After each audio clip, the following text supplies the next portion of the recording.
We're going to look at the subject of temptation. That's what we're going to look at. I'll try to get this out clearly so it makes sense. To me, it makes sense. The notes look sense to me, but when it comes time to bring it out, it usually ends up just whatever, hit and miss. But let's look here. We're going to start here at Matthew chapter 6, and we're going to read verse 13 to start here. And it says, "And lead us not into temptation, but deliver us from evil. For thine is the kingdom, and the power, and the glory, forever. Amen." So, Noah's Webster's 1828 dictionary describes temptation as the act of tempting, enticing to evil by arguments, by flattery, or by the offer of some real or apparent good. So also it says solicitation of the passions, enticements to evil, proceeding from the prospect of pleasure or advantage, the state of being tempted or enticed to evil. So when a human's weakness are led into temptation or a trial, that which is presented to the mind as a inducement to evil. So also in the International Standard Bible Encyclopedia, it says temptation is an enticement of natural desires to go beyond the bounds set. The temptations is a enticement of desires need no decision.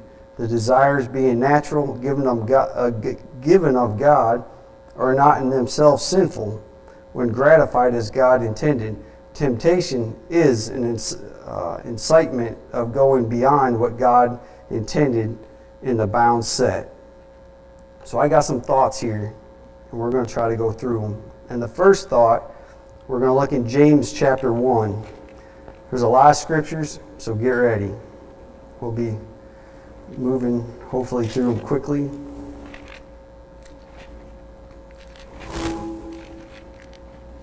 James chapter 1. And the first thought we want to look at here is temptation is not sin. So here in James chapter 1, we're going to read verses 13 and 15. Well, let's read here in 12. Start verse 12. "Blessed is the man that endureth temptation, for when he is tried, he shall receive the crown of life, which the Lord hath promised to them that love him. Let no man say when he is tempted, I am tempted of God, for God cannot be tempted with evil, neither tempt he any man. But every man is tempted when he is drawn away of his own lust and enticed. And when lust hath conceived, it bringeth forth sin, and sin, when it is finished, bringeth forth death." So we see here in these verses that temptation is not the sin, but when we are lured away by our lust and enticed. So in lust here, I have a definition down here for it's a longing desire or an eagerness to possess or enjoy, as the lust of gain, or concupiscence, carnal appetite, unlawful desire for carnal pleasure, evil prosperity, depraved affections and desires. And enticed is to incite or instigate by exciting hope or desire, usually in a bad sense, as to entice one to evil. Hence to seduce, to lead astray, to induce to sin by promise or persuasion, to tempt, to incite, to urge or lead astray. So we can see here that it's not note that the lust is the longing desire, the carnal appetite, the depraved affections and desires. It says, what you feed our hearts, which is our mind, emotions, and wills, is what we will do when we are faced with temptations. So, when the temptation comes, as we see here in James, that ain't the sin, but when we're faced with it and we give into it, then that's the sin. And the part of giving into it is what we feed in, what we take in for our mind, what we feed our minds and our emotions and our wills with, that's what's going to let us to fall. I mean, it's easy if we just take in the Bible the whole time and godly things the whole time. It's easier to, as we'll see as we go through here, to fight off the temptations. So, with that thought in mind, that temptation is not the sin, let's look at the thought of the allurement, which leads to the yielding of temptation. So let's go to Genesis chapter 3.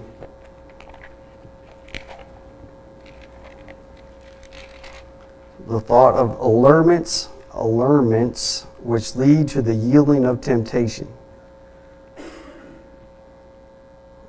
So let's look at Genesis chapter 3, and let's look at verse, I guess we'll just look at verse 6 here.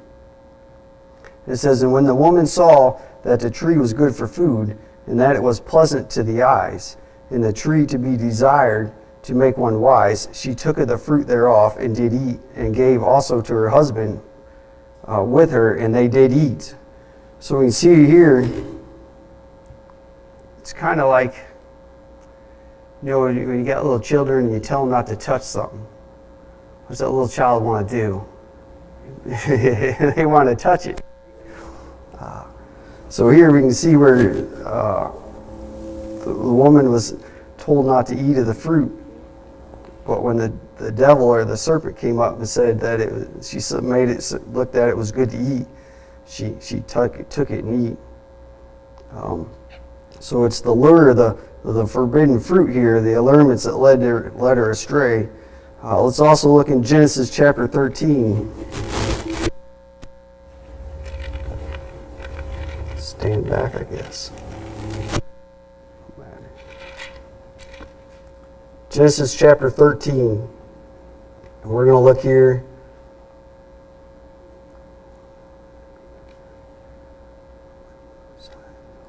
We'll just start here in verse 10. Genesis chapter 13, verse 10. "And Lot lifted up his eyes and beheld all the plains of Jordan, and it was well watered everywhere before the Lord destroyed Sodom and Gomorrah, even as the garden of the Lord, like the land of Egypt, as thou comest unto Zoar. Then Lot chose him all the plains of Jordan. And Lot journeyed east, and they separated themselves the one from the other. And Abram dwelled in the land of Canaan, and Lot dwelled in the cities of the plain, and pitched his tent towards Sodom. But the men of Sodom were wicked and sinners before the Lord exceedingly." So here, Lot lifted up his eyes, and he saw the well-watered plains and they had enticed him to want to go there. He said he was allured away, and when he got there, things weren't as good as they should have been. So let's look Proverbs chapter 1.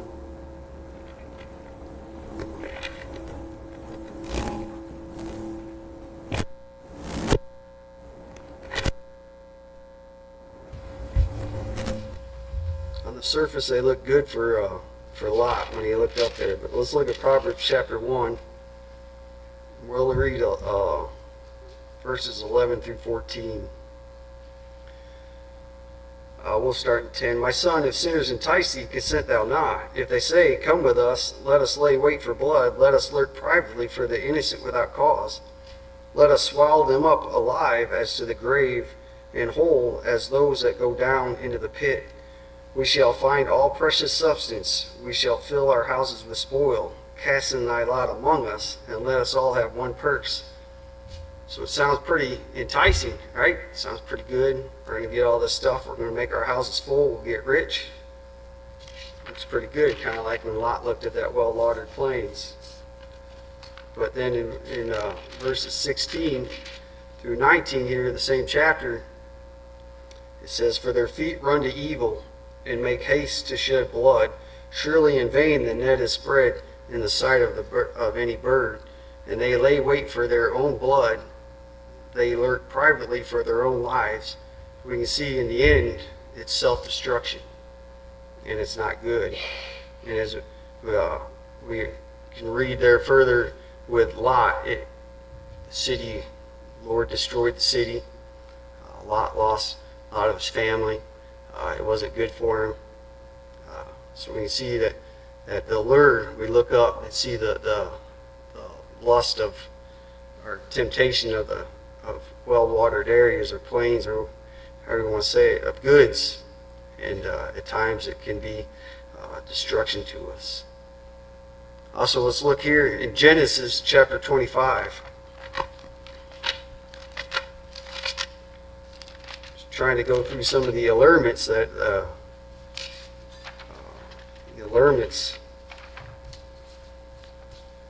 lead to temptation.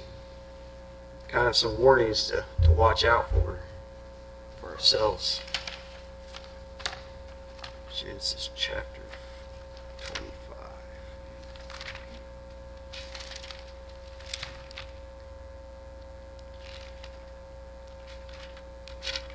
Gotta get there.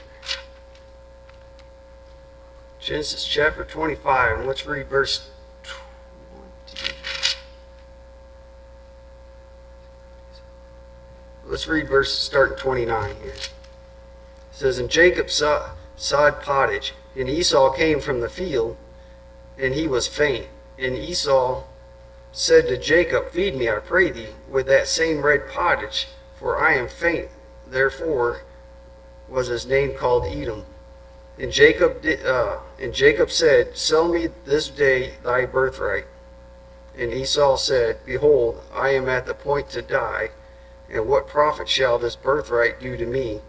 And Jacob said, Swear to me this day. And he sware unto him, and he sold his birthright unto Jacob." It sounds like kind of an odd one to fit in this subject here, but in this case he gave up his birthright because he was willing to appease his appetite. I've been hungry a lot, and I still tend to stay hungry. I don't know, they said after a certain age my metabolism would slow down, and I don't think it's quite made that far yet, but I don't think I've ever been to the point where I was willing to give up, in this case, especially a birthright, but I wasn't there, so I can't judge the guy. But the lure of his appetite came back and got him. He sold his birthright just because he was hungry. The temptation the appetite got him there, the lure. So let's look in Joshua chapter 7. Joshua chapter 7.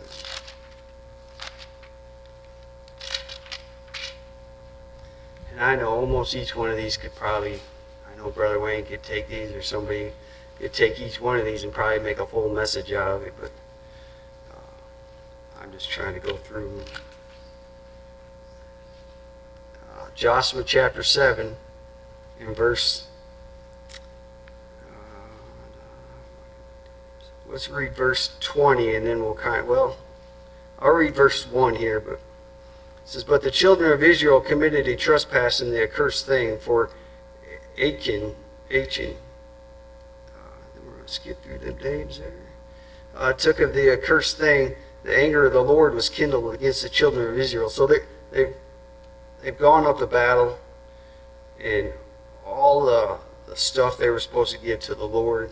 And Achan over here, he was lured away by his lust and tempted of taking the silver and the gold, in which the Lord said that was all to come to him.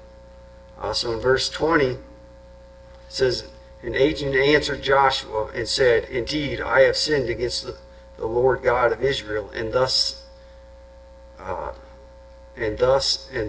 I done." So the lure, the temptation of goods, just not have to be silver and gold, but in his case, any material possession can lure us away and tempt us. If we're not careful, we'll chase after it and make us sin against the Lord. Let's also look in 1 Kings 1 Kings chapter 11.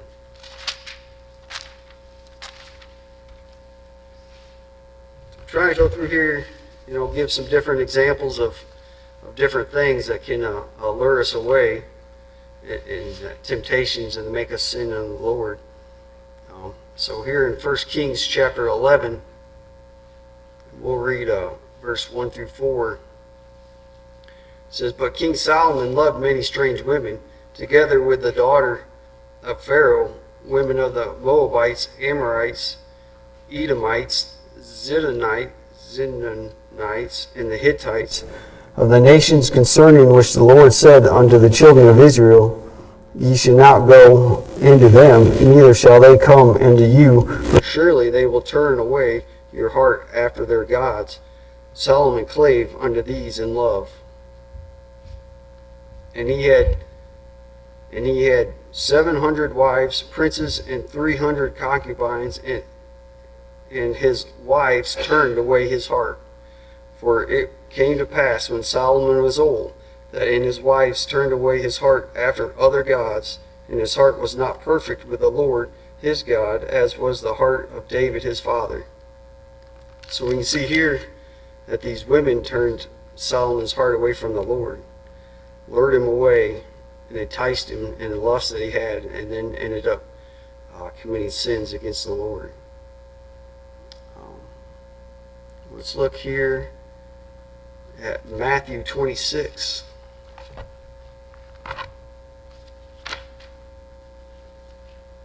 Matthew 26.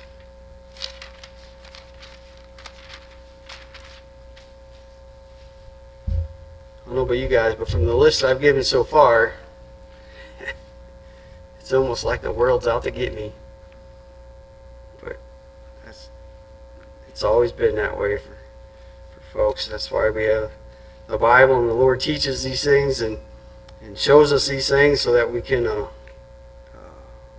lean on Him, trust in Him, and I guess fight the good fight. I don't know how to say it, fight against the temptations and live for Him. But let's look here in Matthew chapter 26 in verse 73 and 74. Now, I never really considered this one as like a temptation, but as I was looking at it, it's in here, over here in the side of I got this Thompson Chain Reference Study Bible, right? And it's over here in the side. It's a temptation of deceit. So never kind of thought of it, but we'll start in verse 69. It says, "Now Peter sat without in the palace, and a damsel came unto him, saying, Thou also wast with Jesus of Galilee. But he denied before them all, saying, I know not what thou sayest. And when he was gone out into the porch, another maid saw him, and said unto them, What were that were said unto them that were there, This fellow was also with Jesus of Nazareth. And again he denied with an oath, I do not know the man. And after a while came unto him they that stood by, and said to Peter, Surely thou also art one of them, for thy speech bewrayeth thee. Then began he to curse and to swear, saying, I know not the man. And immediately the cock crew. So we can see here the lure to deceive, to mislead. That he was trying to. Folks were saying he was one. He was trying to, by denying, he was trying to. The lure of deceive came to play. He was trying to cover up the matter that he was truly one of Christ's disciples. Alright, so we see that temptation is not a sin, and we've gone through the allurements which lead to the yielding of sin. Let's look at the source of temptations. Let's look in Exodus. Exodus chapter 23. I'm telling you, when I'm reading this at home and putting this together, it goes a lot better than it does when it gets here. So, just bear with me. Exodus chapter 23, and let's read 33.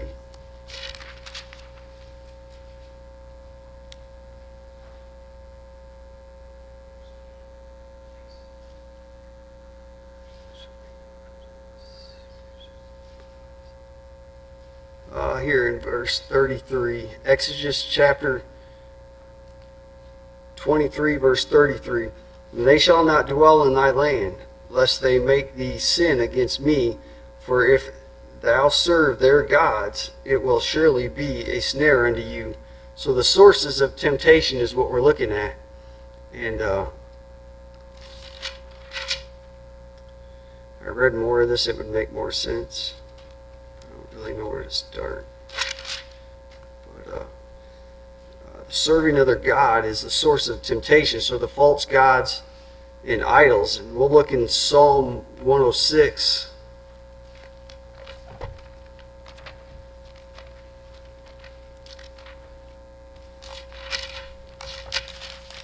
Psalm 106 and 36, and it says, let's 35.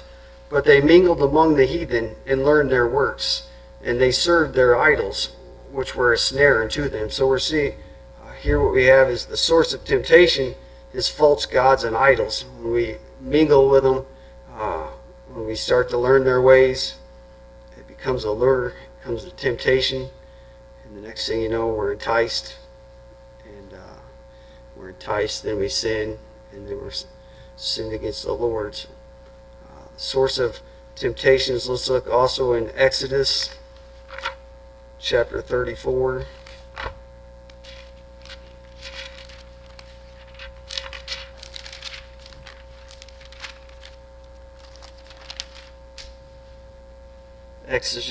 Exodus chapter 34 and verse 12.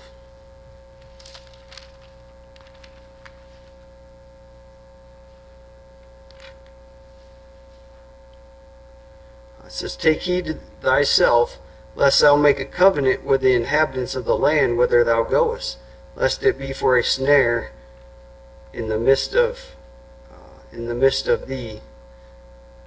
So here we can see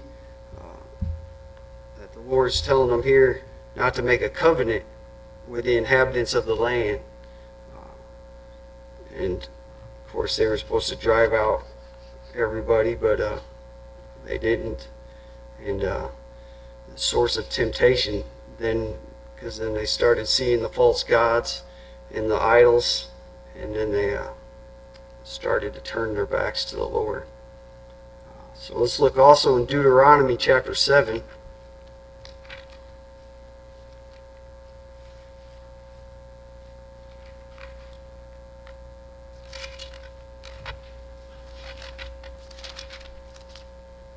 Deuteronomy chapter 7. So we're on the thought of the source of temptation. So Deuteronomy chapter 7 and verse 25. It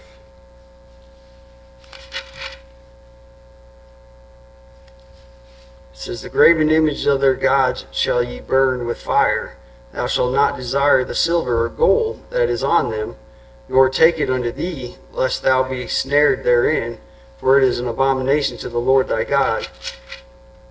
So when they came in, took the inhabitants their things from them, they weren't supposed to look after, their idols that had gold on them. They were supposed to just burn them and not keep it. So that kind of goes back to that, to the one we mentioned earlier. Oh, up here, there it is. In Joshua, how he took the silver and the gold and the garments.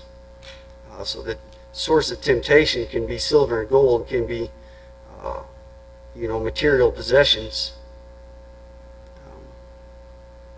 So let's also look in Joshua chapter 23.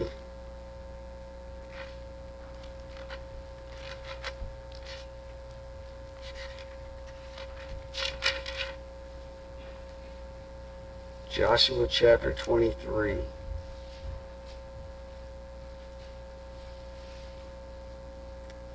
chapter 23 and verse 13. It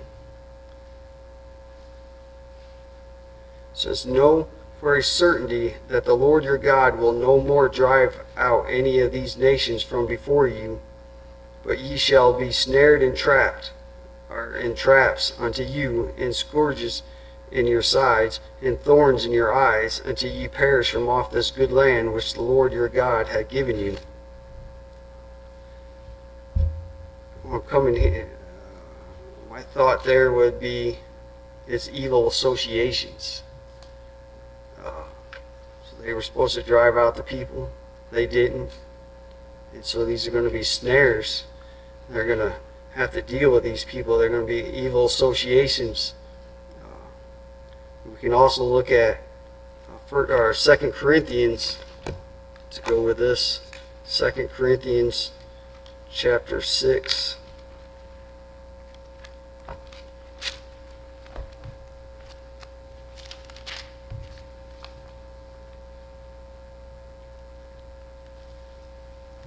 Second Corinthians chapter 6, verse 14. It says, "Be not unequally yoked together with unbelievers, for what fellowship hath righteousness with unrighteousness, and what communion hath light with darkness?" So the evil associations is a source of temptation. We can look here in Proverbs 22. Proverbs 22 in verses 24 and 25.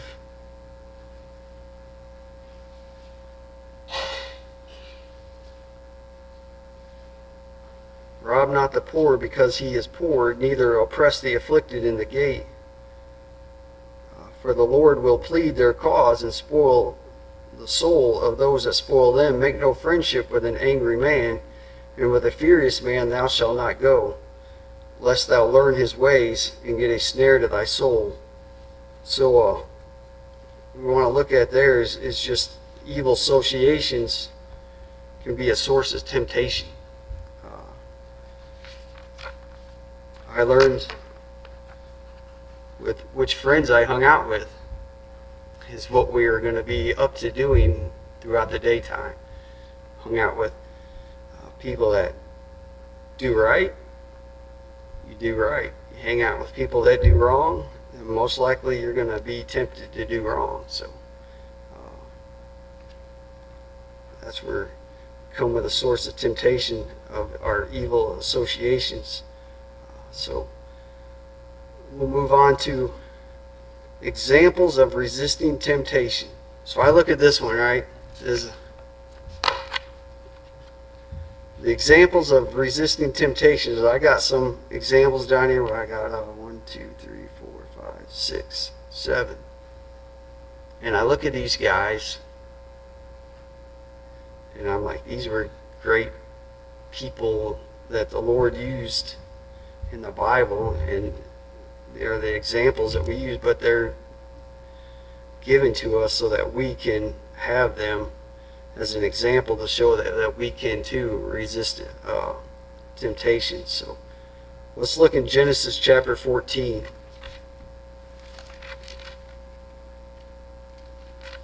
And what I say that is, we got Abraham down here, and he's a great guy, right? As far as the Lord using him and him standing for the Lord and following after the Lord.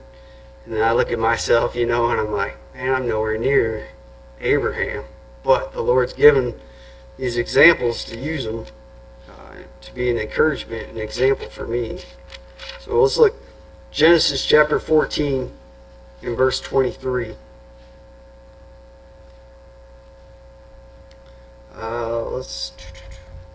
I'll read here and start at 17 so we kind of get what's going on here. And the king of Sodom went out to meet him after his return. Abraham's gone out to battle. These people have taken Lot and their stuff captive, and so Abraham's gone out to get it back. And the king of Sodom went out to meet him after his return from the slaughter. and of the kings that were with him at the valley of Shaven, which is in the king's dale. And Melchizedek, king of Salem, brought forth bread and wine, and he was the priest of the Most High God. And he blessed him and said, Blessed be Abram of the Most High God, possessor of heaven and earth, and blessed be the Most High God, which hath delivered thy enemy into thy hand. And he gave him tithes of all. And the king of Sodom said unto Abram, Give me the persons, and take the goods to thyself. So here the king of Sodom is told Abraham, I want the people. You take all the possessions, right? All the material goods. And Abram said to the king of Sodom, I have lifted up my hand unto the Lord and the Most High God, the possessor of heaven and earth, that I will not take from a thread even to a shoe latchet, and that I will not take anything that is thine, lest thou shouldest say, I have made Abram rich. So the example here is of resisting temptation is this king is given the chance to give Abram everything of the material goods to make him rich. But Abram resisted the temptation of the riches. Let's look at Job.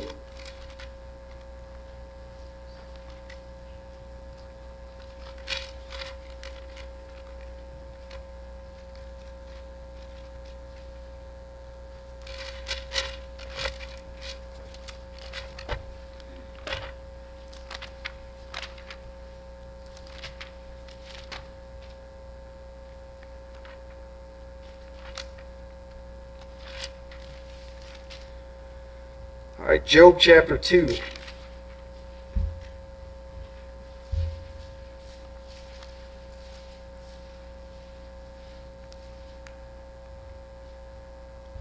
I got written down here for this one for an example of resisting temptation is Job refused to heed to evil counsel.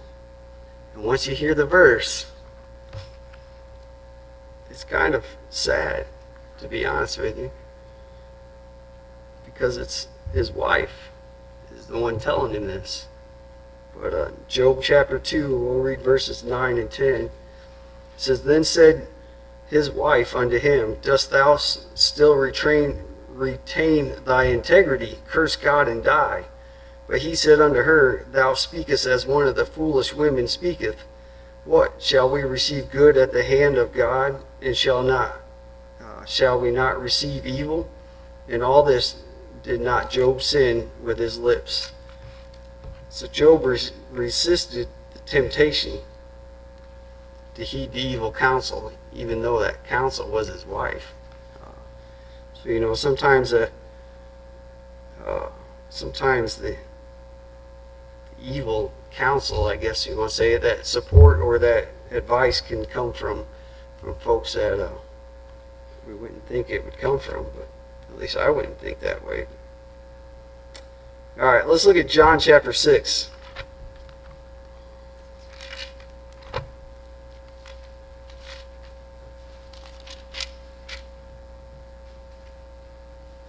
John chapter 6.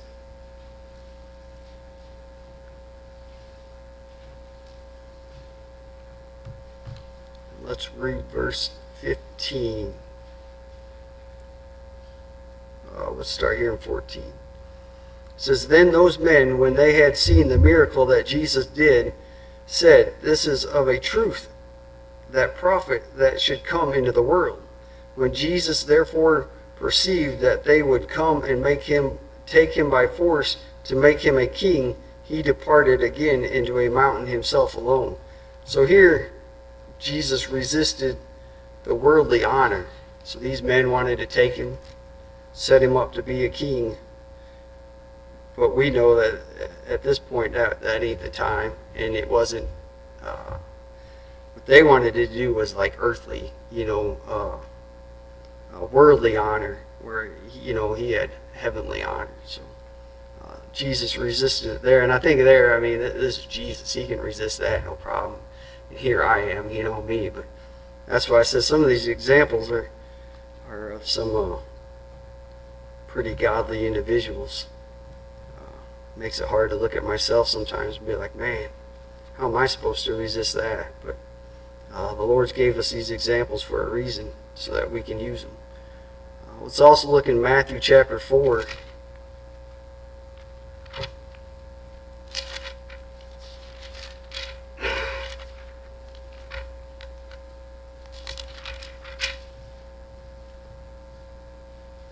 Matthew chapter 4, and we'll read verse 4. It says, but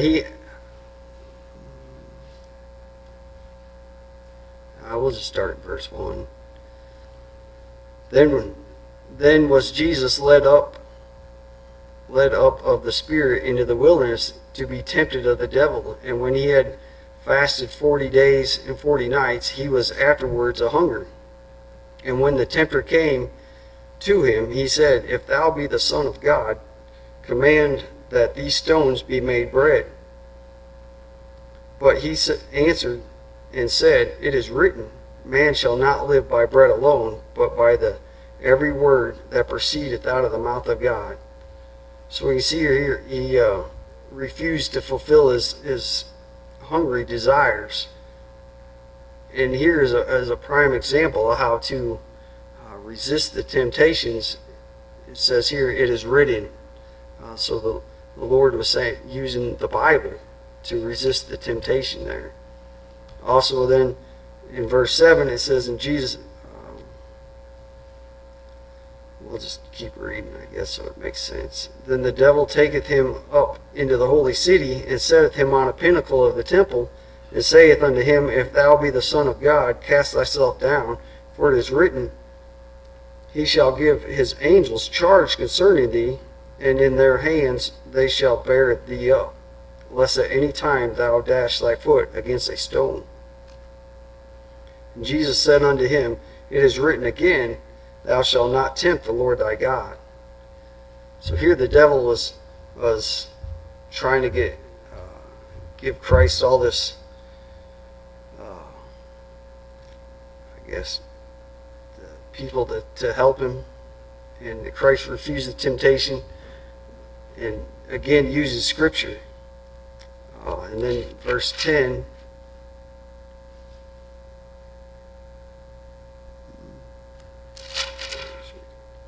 And again the devil taketh him up into an exceeding high mountain, and showeth him all the kingdoms of the world, and the glory of them, and saith unto him, all these things will I give thee, if thou wilt fall down and worship me. Then said Jesus unto him, get thee hence, Satan, for it is written, thou shalt worship the Lord thy God, and in him only shalt thou serve him. So Christ here refuses to obtain recognition, and he uses the Scriptures again to resist the temptation. So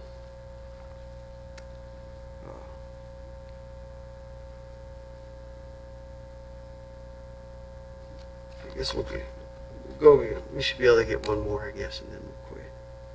So we've looked at that temptation is not a sin, and that the allurements which lead to the yielding of sin. And we looked at some of the sources of temptation.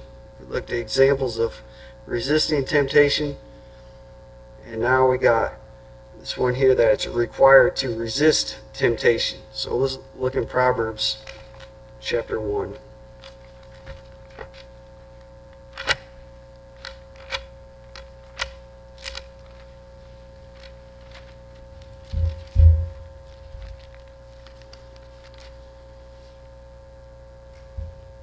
Proverbs chapter 1 and verse 10. It says, my son, if sinners entice thee, consent thou not.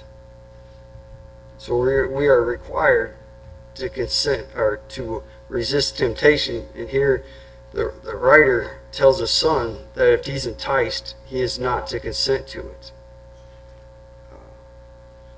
And then in verse 15 it says, my son, walk not thou in the way with them, refrain thy foot from their path. So again, the writer here is telling his son not to even walk with them, and he needs to refrain from going in their direction.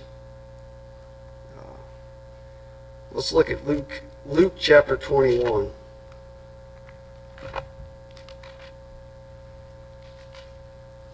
Luke chapter 21.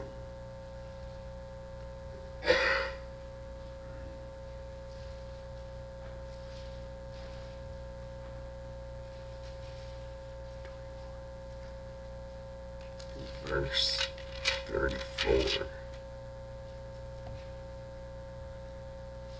So we are required to resist temptation. It says, and take heed to yourselves, lest at any time your hearts be overcharged with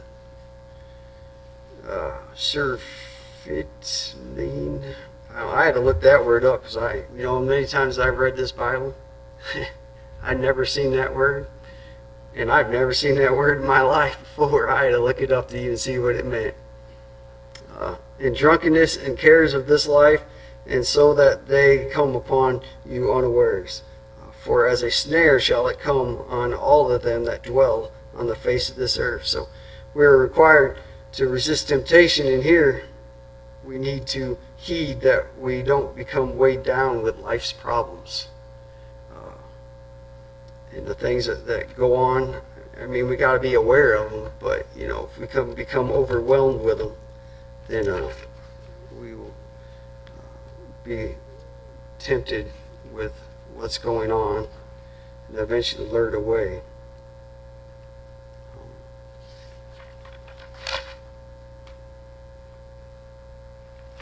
All right, we're going to do just one more and we're done. So the promise of victory and deliverance. So let's end on a good note, right? Let's end on something that's going to help us to see that we can resist temptation. So let's turn to 1 Corinthians. 1 Corinthians chapter 10.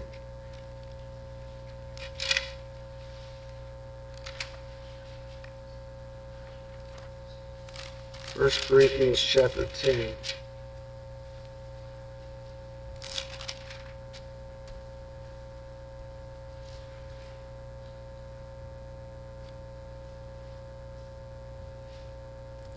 We'll read verse 13. It says,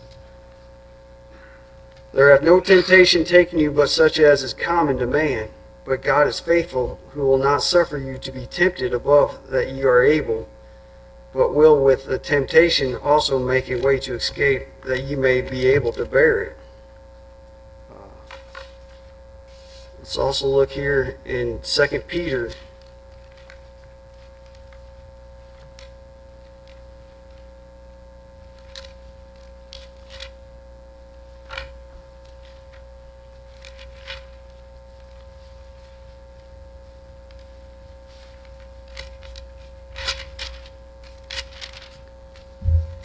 Peter chapter 2,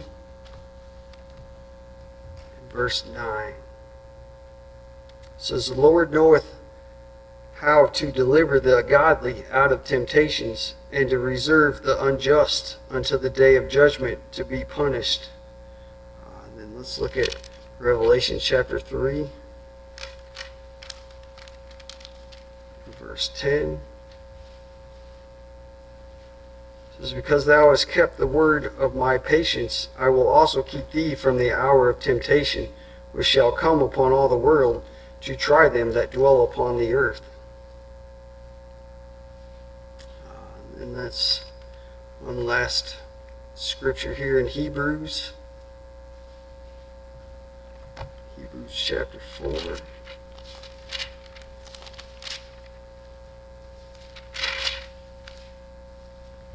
Verse 15.